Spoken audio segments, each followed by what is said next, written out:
రామూ, లేవురా బిడ్డా, స్కూల్కి ఆలస్యమవుతుంది. అమ్మా, పుస్తకం చినిగిపోయిందమ్మా. చినిగిన పుస్తకంతోనే పెద్ద పెద్దవాళ్ళయ్యారు నాన్నా. తండ్రి పొలం నుండి అలసిపోయి ఇంటికి వచ్చి, ఈరోజు కూలి పైసలు కూడా రాలేదు. పర్లేదు, మన బిడ్డ చదువుకుంటే అంతే చాలండి.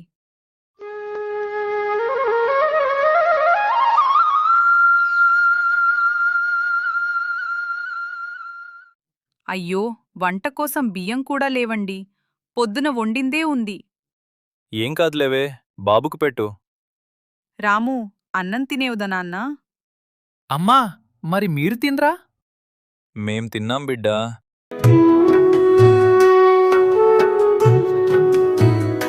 కొడుకు కోసం వాళ్ళు ఇద్దరు పస్తులు ఉండి నీరు తాగి పడుకుంటారు.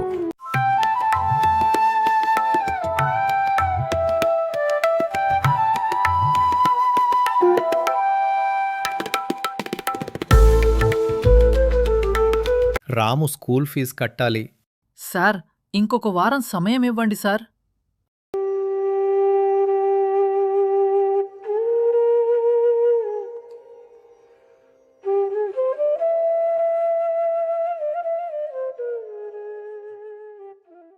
అమ్మా, మా టీచర్ ఫీజు అడుగుతున్నాడమ్మా. రేపు ఇద్దాం నాన్నా, నువ్వు బాధపడకు.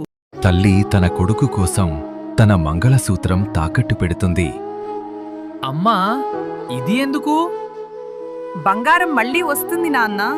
నీ చదువు దూరమైతే మళ్ళీ తిరిగి రాదు. రాము పగల చదువుతూ రాత్రి హోటల్లో పనిచేస్తూ తల్లి తండ్రికి ఆసరా ఉండాలి అనుకుంటాడు. తనని తన స్నేహితుడు చూసి, ఇంత కష్టపడి ఏం చేద్దామనుకుంటున్నావు? ఈరోజు నేని కష్టం పడుతున్నా. రేపటి రోజు ఈ కష్టానికి గౌరవం దక్కుతది.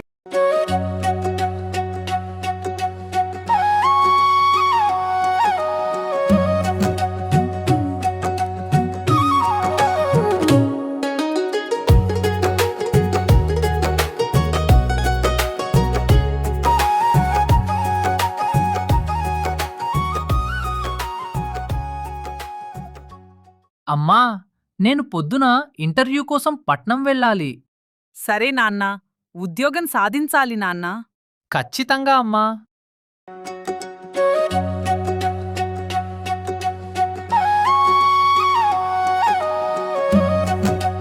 నీ బలమేంటి? పేదరికం సార్. అది ఎలా? నా పేదరికం నన్ను ఎప్పుడూ ఓడిపోనివ్వలేదు. నా తల్లి తండ్రి త్యాగమే నా బలం. Congratulations, you are selected.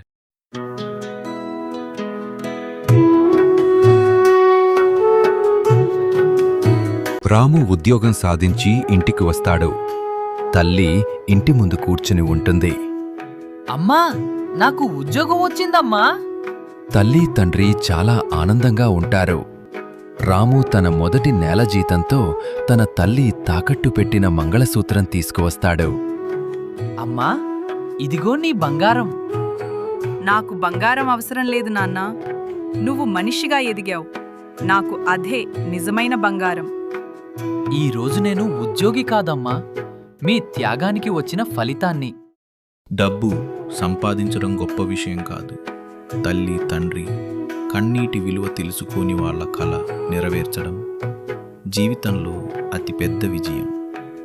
పేదరికం శాపం కాదు. చదువు కష్టం ఉండే అదే పేదరికం విజయానికి పునాది అవుతుంది.